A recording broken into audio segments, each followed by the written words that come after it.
Adrienne Shelly was an American actress, film director, and screenwriter.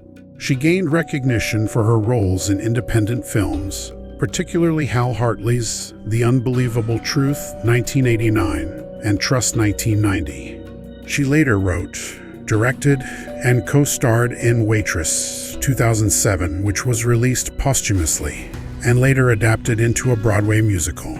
Shelly was found dead around 5:45 p.m. on November 1, 2006. Her husband, Andy Ostroy, discovered her body in the Abingdon Square apartment in Manhattan's West Village that she used as an office. Ostroy had dropped her off at 9:30 in the morning.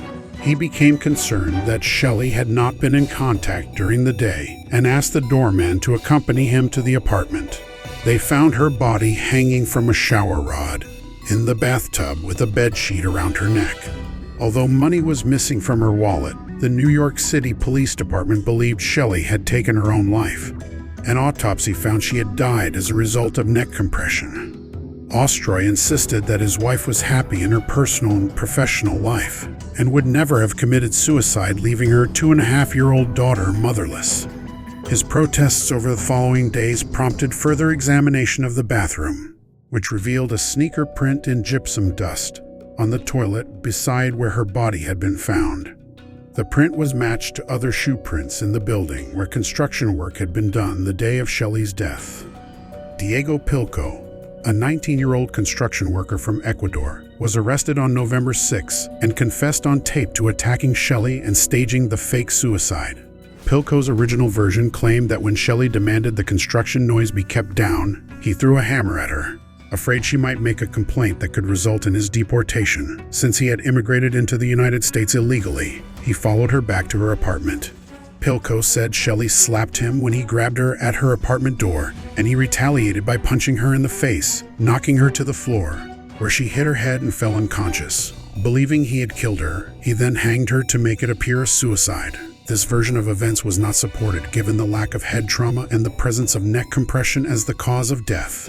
Pilco gave a different account during trial in 2008. He said he was returning to work after lunch when he noticed Shelly returning to her apartment in the elevator and decided to follow and rob her.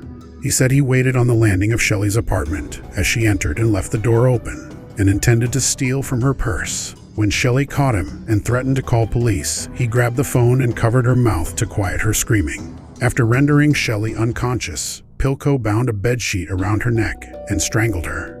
He then dragged her to the bathroom, where he hanged her body from the shower rod to make her death look like suicide. The second version was consistent with the lack of dust on Shelly's shoes that she was not wearing when found and was apparently a confession to murder. Prosecutors thought if charged with murder, Pilco might return to his original account and a jury trial could find him guilty of a lesser charge. The medical examiner determined that Shelly was still alive when hanged. Pilco pleaded guilty to first-degree manslaughter and was sentenced to 25 years in prison without parole. He is scheduled to be deported to Ecuador upon release.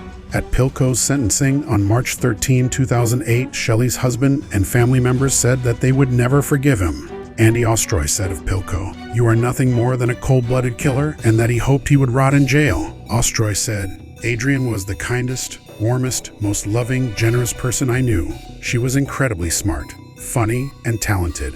A bright light with an infectious laugh and huge smile that radiated inner and outer beauty. She was my best friend, and the person with whom I was supposed to grow old."